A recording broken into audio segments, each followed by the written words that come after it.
We'll be talking for 10 minutes on evaluations.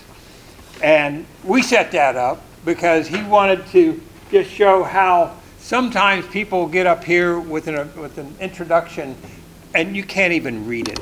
Some of them are as small as those little slips. So please, when you write your introductions, have it printed out like the other speakers have done. Yes. But Tim is going to be speaking for 10 minutes. He'll get the 8-minute alarm to let him know that he's got to wrap it up. And he's going to be telling us how to be a good evaluator. So pay attention to what he has to say. Tim Linger, DTM. Thank you. Wow, you read my introduction word for word. Wow, that's good. So I'm going to break a couple rules right off the bat based on Jeff's speech. If I show hands, how many people would be perhaps intimidated to give an evaluation from to a long-term Toastmaster? That's it? Ladies? Yes? Damien?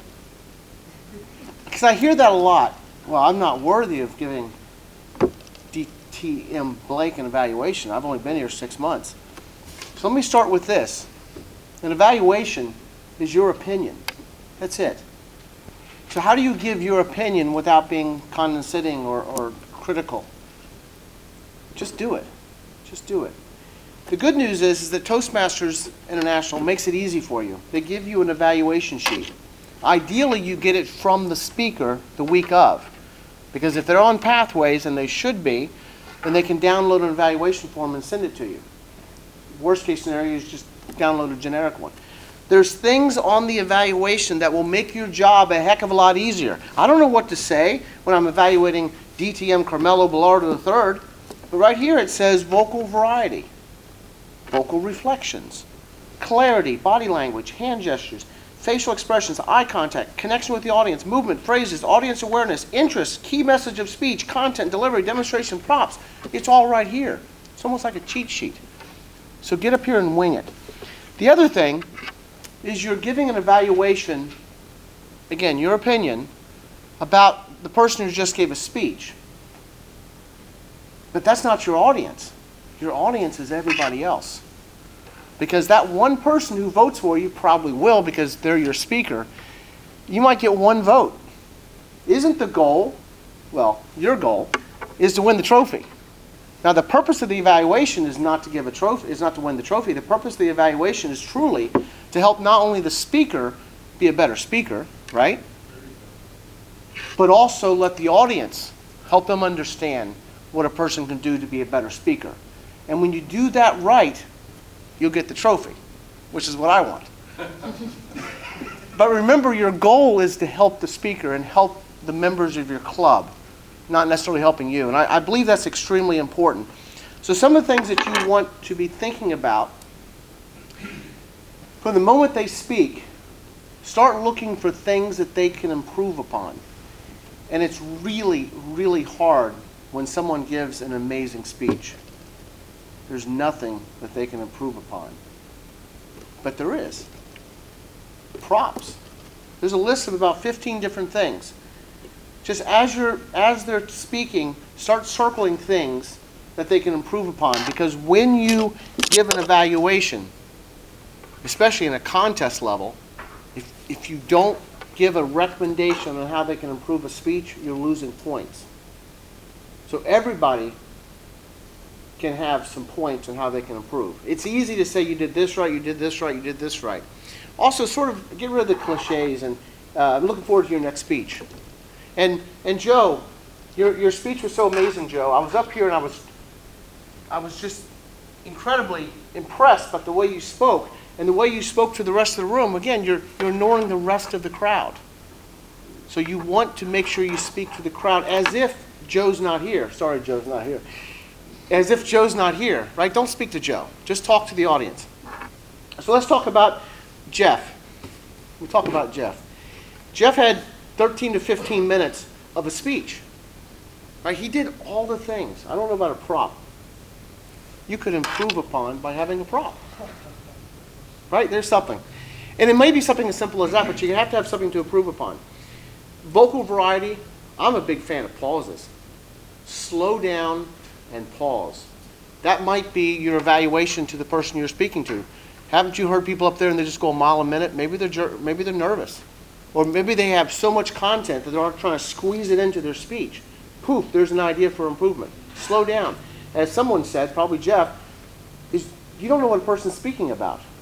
So if it's a 15-minute speech or a 4-minute speech, you have no idea what they cut out. I remember my first speech. I had pages and pages of speeches, and I didn't have them numbered, so I started. Oh, don't always number your pages if you're going to have pages. But 8.5 minutes, I wasn't done. I had more to say. I didn't qualify. I'm exaggerating about the 8.5 minutes, but it was definitely more than 7.5. So write this down if you write nothing else down. 4 letters. Think of space. Space Odyssey. You have Jupiter, you have Mars, Uranus, Saturn. But think of Mars, M-A-R-S, message. Now, we're not here to judge the content of the speech. If you're a Republican and someone's giving a speech about Democrat, it's not about the content. Again, you may not agree with it. It's not about the content. It's about how they deliver the content. And what was the message? Whether you agree with it or not, what was the message? Because that's important to understand the message. Did they deliver the message effectively? What were the key phrases of the M, message? And A, was the overall speech amazing? It could be a sad speech, a humorous speech, could be well designed. If it was amazing, why was it amazing? How was it amazing? So M-A, R, recommend. Why was it amazing? What was it amazing? And what, how, and why? Give examples. I believe that when you were speaking about Pluto and you said that Pluto was the stepchild of the universe, of our universe, and we've discounted Pluto. He's just a bunch of ice. Pluto's back, by the way, right? They took him off of the list of 9 planets, but Pluto's back. I think that's pretty cool. We have Pluto back. It's just a chunk of ice. This happens to be a humorous speech, by the way, so thank you for laughing. And then S, so M-A-R-S. S is a summary. 2 minutes. Oh, man.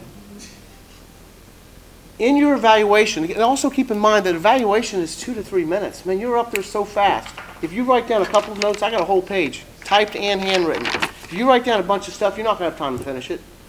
Hit the highlights.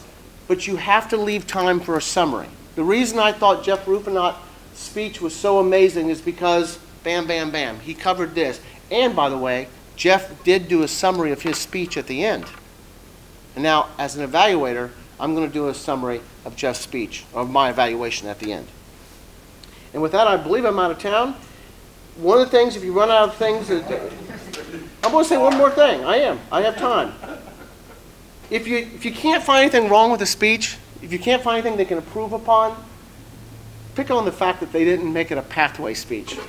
It would have been a better speech if you had taken it from the manual, make it a pathway speech. When all else fails, it's a pathway speech. Get over here. All right. Get me out of here.